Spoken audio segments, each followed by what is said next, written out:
Mr. By Ends. So I saw that quickly after they left the fair, they overtook one who was ahead of them, whose name was By Ends. They said to him, "What country are you from, sir, and how far do you intend to go this way?" He told them that he came from the town of Fairspeech, and he was going to the celestial city, but he did not tell them his name. "From Fairspeech," Christian exclaimed, "are there any godly people living there?" "Yes," said By Ends. "I certainly hope so. Please, sir, what may I call you?" Christian said. "By Ends. I am a stranger to you, and you to me. If you are going to this way, I shall be glad to have your company, but if not, I must be content to travel alone." "This town of Fairspeech," Christian said, "I have heard of. As I remember, they say that it is a wealthy place." By Ends. "Yes, I will assure you that it is, and I have many very rich kindred there." Christian. "Who are your kindred there, if I may be so bold to ask?"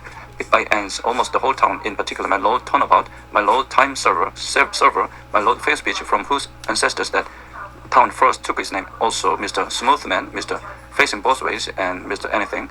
The person of our parish, Mr. Two Tongues, is my mother's own brother.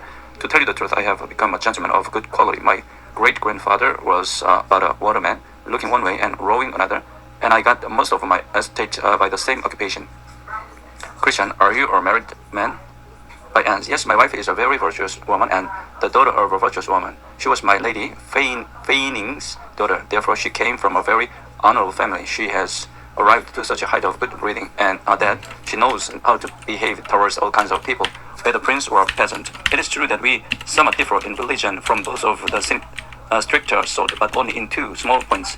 First, we never strive against wind and tide. Secondly, we are always most jealous when religion goes in silver slippers. We love to walk with religion in the street if the sun shines and the people applaud it." Then Christian stepped a little aside to his fellow hopper, saying, "I'm thinking that this is Mr. By Ends from the town of Fairspeech, and if so, we have as bad a knave in our company as dwells in all these parts." Then Hopeful replied, "Ask him again. I think he should not be ashamed of his own name." So Christian came up to By Ends again and said, "Sir, you talk as if one could serve both God and Mammon at the same time. I think I know who you are. Is not your name Mr. By Ends of the town of Fairspeech?" "By Ends. This is not my name, but indeed it is a nickname that is given to me by some who do not like me. I must be content to bear it as a reproach, as other good men have borne reproach before me." Christian. "But did you ever give an occasion for men to call you by this name?" By Ends. Never. The worst that I ever did was that I always had the wisdom to go along with the current ways of the times, whatever they were. I was always lucky enough to prosper thereby, but if the malicious cast such reproachful names upon me, then let me count them a blessing." Christian. "I thought indeed that you are the By Ends that I have heard of, and I think that this name belongs more properly to you than you are willing to admit." By Ends. "Well, if you does think so, I cannot help that. I am sure that you shall find me to be a good companion, if you agree to take me along with you." Christian. "If you will come with me, then you must go against the wind and tide, which I perceive is against your desires. You must also own religion when in his rags, as well as when in his silver slippers.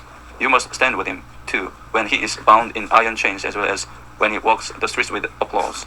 By Ends. "You will not be my judge, nor impose your views upon me. Allow me to do as I think best, and let me go with you." Christian. "You shall not go a step further with us unless you intend to do as we proposed." Then By Ends retorted, "I shall never desert my old principles, since they are both harmless and profitable. If I may not go with you, then I must go as I did before you caught up with me, travel by myself until I meet with someone who will be glad for my company.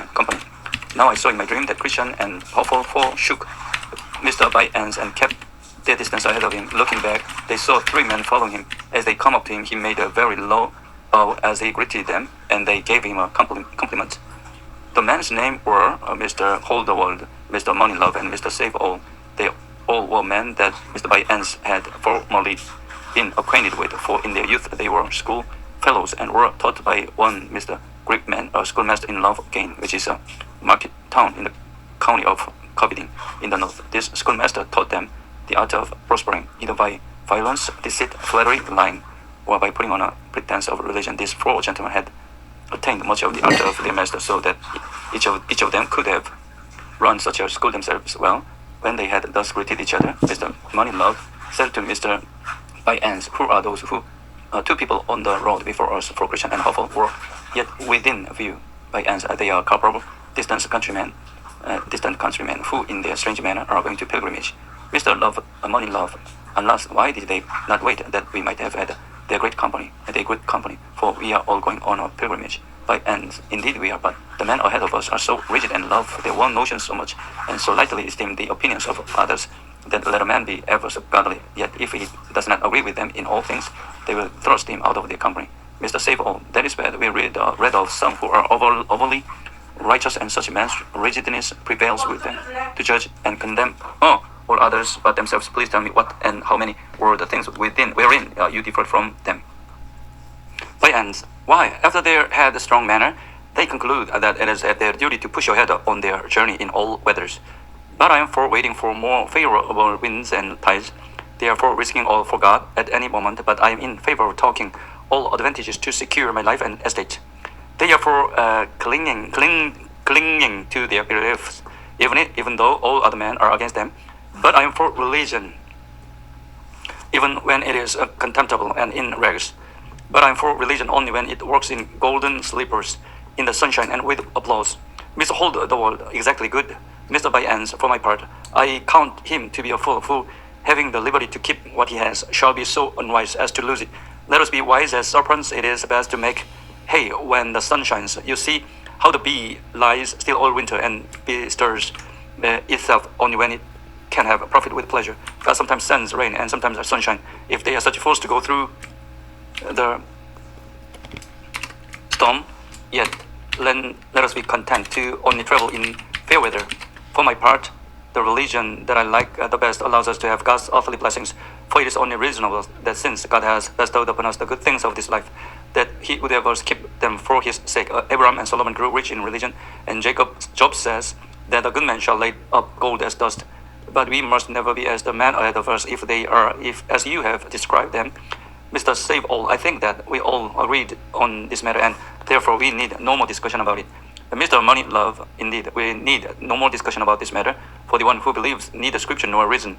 And you see that we have both on our side. Neither knows his own liberty, nor seeks his own safety.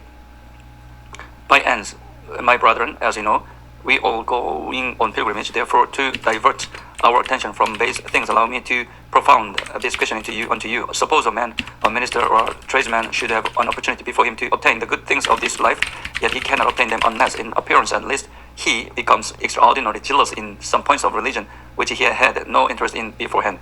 May he not use such religion to attain his end, and still be a righteous and honest man. Mr. Moneylove, I see the bottom of your question. With this gentleman's permission, I will endeavor to give you an answer. Firstly, to speak to your question as it concerns a minister himself. Suppose that there is a minister or worthy man who had only a very small salary, but desire a greater and more lucrative income. He now has an opportunity of getting greater and more lucrative income.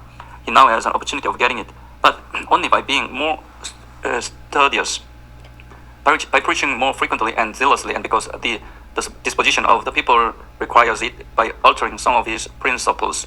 For my part, I see no problem with the minister doing this, yes, and a great deal more besides, and still remain an honest man. I say this for the following reasons. First, it cannot be denied that his desire for a larger income is lawful, since it put before him by providence. So then, he may strive to obtain it without his conscience raising any question. Secondly, his desire for a more lucrative income makes him more studious, a more jealous preacher, and so forth, thus making him a better man. Yet, yes, it also makes him improve his natural abilities, which is according to the mind of God. Thirdly, as for his complying with the disposition of his people by altering some of his principles so that he may better serve them, this indicates that he is of self-denying temperaments, that he is of sweet and winning demeanor, that he is more fit for the ministerial office. Finally, I conclude that a minister who changes a small salary for a greater one should not, for so doing, be judged as a covetous person. Rather, since he has improved his abilities and industry, he should be counted as a worthy minister who has expanded his opportunities to do good. First, to become religious is a virtue, regardless of whatever reason he becomes so. Secondly, nor is it unlawful to get a rich wife or more customers to his shop.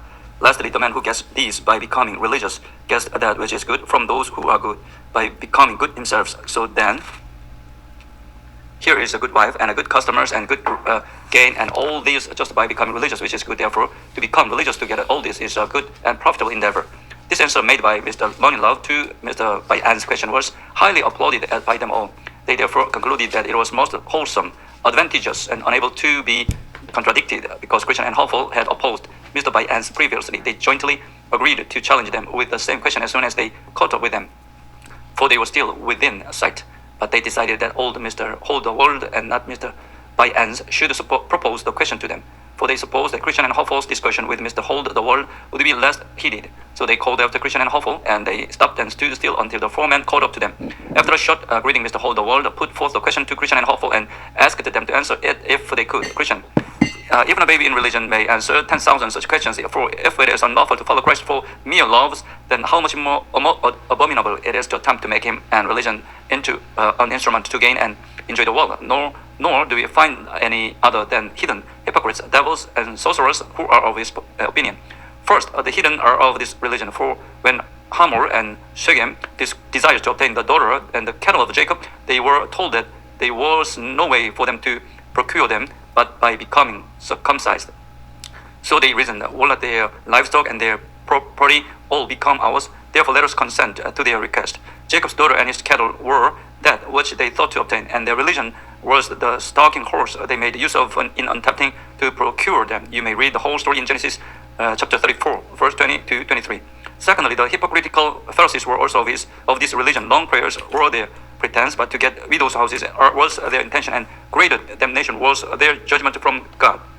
Thirdly, Judas the devil was also of this religion. He was religious for the money bag, that he might get gain, but he was lost, cast away, and became the very son of perdition.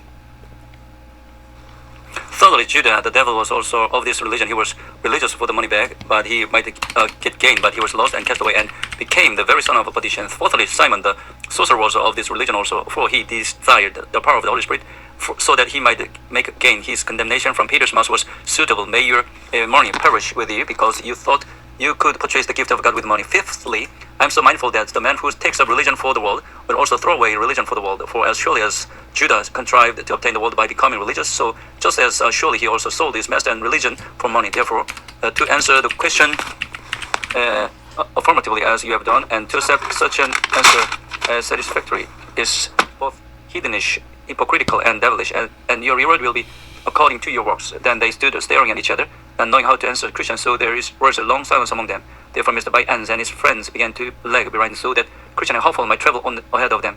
Hopeful approved of the soundness of Christian's answer.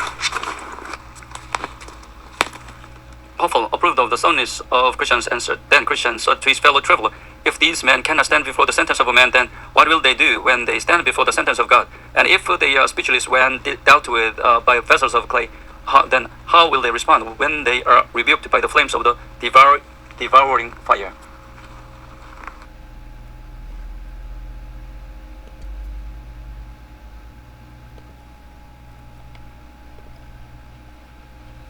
Here is a concise English summary of Mr. Bai Ans and a list of 10 plus characters related to his part in the Pilgrim's Progress, including their traits and symbolism. Summary of Mr. Bai Ans. Mr. Bai Ans is a character Christian meets after leaving Vanity Fair. He represents a person who practices religion only when it's comfortable, safe, and profitable. He believes it is wise to hold religion when it walks in silver slippers, meaning he supports religion only when it brings social or economic benefits. He avoids hardship, persecution, or unpopular truth, and values convenience and compromise over truth and sacrifice. He is polite, charming, and seemingly wise, but deeply hypocritical. His name Bai Ans implies his faith is always for buy ends, hidden selfish motives. He travels with companions who share his view of religion as a tool for personal gain.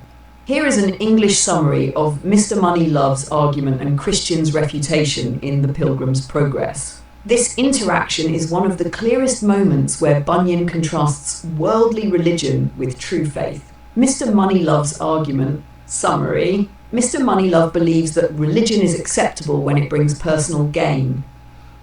He gives two examples to justify this view.